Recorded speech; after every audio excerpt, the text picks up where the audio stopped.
Romains au chapitre 15. Nous qui sommes forts, nous devons supporter les faiblesses de ceux qui ne le sont pas et ne pas nous complaire en nous-mêmes. Garde-nous, Seigneur mon Dieu, de l'autosuffisance ou de l'égoïsme. Que chacun de nous complaise au prochain pour ce qui est bien en vue de l'édification.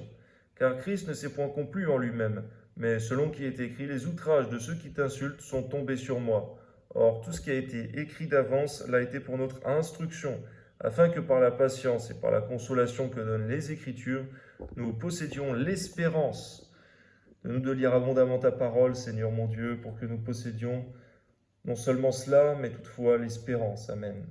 Que le Dieu de la persévérance et de la consolation vous donne d'avoir les mêmes sentiments les uns envers les autres, selon Jésus-Christ, afin que tous ensemble, d'une même bouche, vous glorifiez le Dieu et Père de notre Seigneur Jésus-Christ. Accueillez-vous donc les uns les autres comme Christ vous a accueillis pour la gloire de Dieu. Je dis en effet que Christ a été serviteur des circoncis pour prouver la véracité de Dieu, en confirmant les promesses faites au Père, tandis que les païens glorifient Dieu à cause de sa miséricorde, selon qui est écrit. C'est pourquoi je te louerai parmi les nations, et je chanterai à la gloire de ton nom. Il est dit encore, nations, réjouissez-vous avec son peuple, et encore louez le Seigneur, vous toutes les nations, célébrez-le, vous tous les peuples.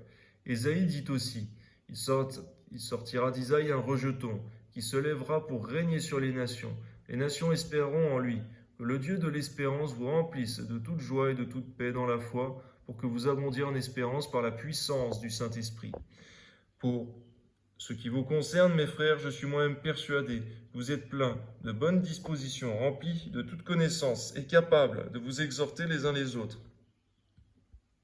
Cependant, frères, à certains égards, je vous ai écrit avec une sorte de hardiesse, comme pour réveiller vos souvenirs à cause de la grâce que Dieu m'a faite d'être le ministre de Jésus-Christ parmi les païens, m'acquittant du divin service de l'évangile de Dieu, afin que les païens lui soient une offrande agréable, étant sanctifiés par l'Esprit Saint, et donc sujet de me glorifier en Jésus-Christ, pour ceux qui regardent les choses de Dieu, car je n'oserais mentionner aucune chose que Christ n'ait pas faite par moi pour amener les païens à l'obéissance, par la parole et par les actes, par la puissance des miracles et des prodiges, par la puissance de l'Esprit de Dieu, en sorte que depuis Jérusalem et les pays voisins jusqu'en Illyrie, j'ai abondamment répandu l'évangile de Christ, et je me suis fait honneur d'annoncer l'évangile là où Christ n'avait point été nommé, afin de ne pas bâtir sur le fondement d'autrui, selon qui est écrit, ceux à qui il n'avait point été annoncé verront, et ceux qui n'avaient point entendu parler comprendront.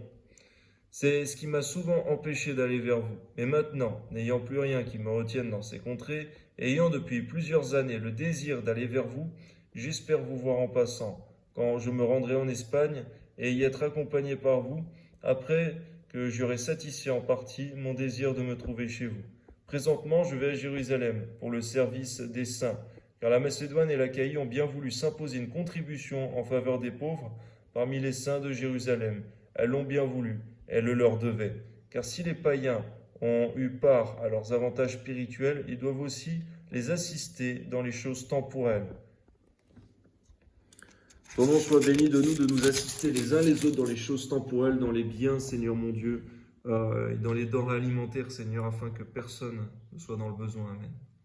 Lorsque j'aurai terminé cette affaire et que je leur aurai remis ces dons, je partirai pour l'Espagne et passerai chez vous.